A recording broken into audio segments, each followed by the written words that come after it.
जय श्री कृष्णा। राधे राधे। भगवान शिव को बिल्वपत्र बहुत प्रिय है। मान्यता है कि बिल्वपत्र के प्रयोग से सारी मुसीबतें टल जाती है और शिव जी की कृपा पाने के लिए मुसीबतें जीवन में परेशान ना करें, इसके लिए शिव जी को बिल्वपत्र अर्पित किया जाता है।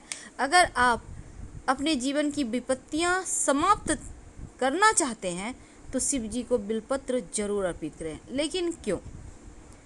देखिए, शिवलिंग पर जब आप बिल्वपत्र अर्पित करते हैं तो जीवन की बहुत सारी मुश्किलें समाप्त हो जाती है।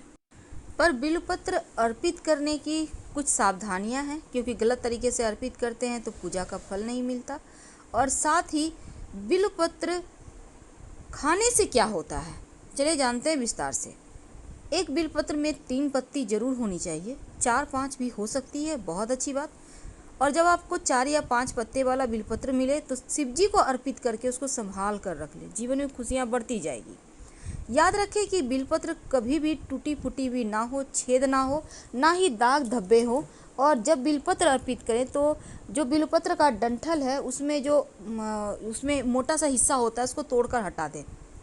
और जब आप बिल्वपत्र अर्पित करते हैं तो हमेशा उल्टा अर्पित करें, यानी कि बिल्वपत्र का चिकना साइड शिवलिंग की तरफ होना चाहिए। और बिल्वपत्र अर्पित करने के बाद जल जरूर अर्पित करें। आप एक ही बिल्वपत्र को चढ़ाकर फिर उठाकर फिर जल से धोकर फिर चढ़ा सकते हैं, यानी बार बार चढ़ाया जा सकता है बिल्वपत्र। बिल्वपत्र बिना जल के अर्पित नहीं करना चाहिए। आप चाहें तो लोटे में डालकर ही जल में अर्पित कर दें तो वो और अच्छा होगा। अब देखिए, बिल्वपत्र के बहुत सारे प्रयोग होते हैं। अगर विवाह में दिक्कत आ रही हो तो 108 बिल्वपत्र पर हर चंदन से आपको राम लिखना है हर एक बिल्वपत्र पर, और एक एक करके नमः शिवाय का जप करते हुए शिवलिंग पर अर्पित करते जाएं। शीघ्र विवाह की प्रार्थना करें, आपके विवाह शीघ्र होंगे।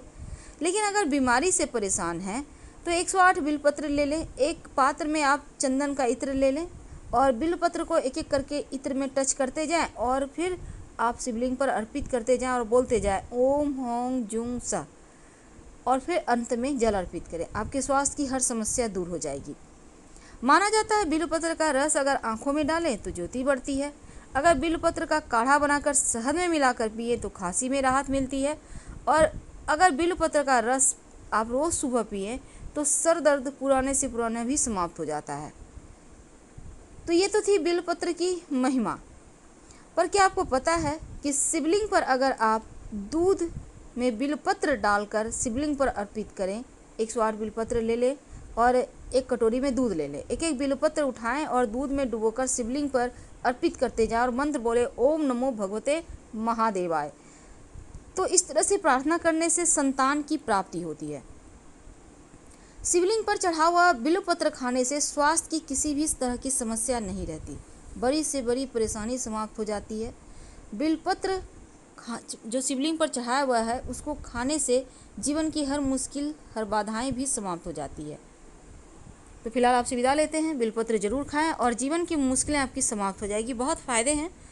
धन्यवाद। हम फिर मिलेंगे। जानकारी अच्छी लगे तो लाइक कर सब्सक्राइब करें और अपनों के साथ शेयर भी करें।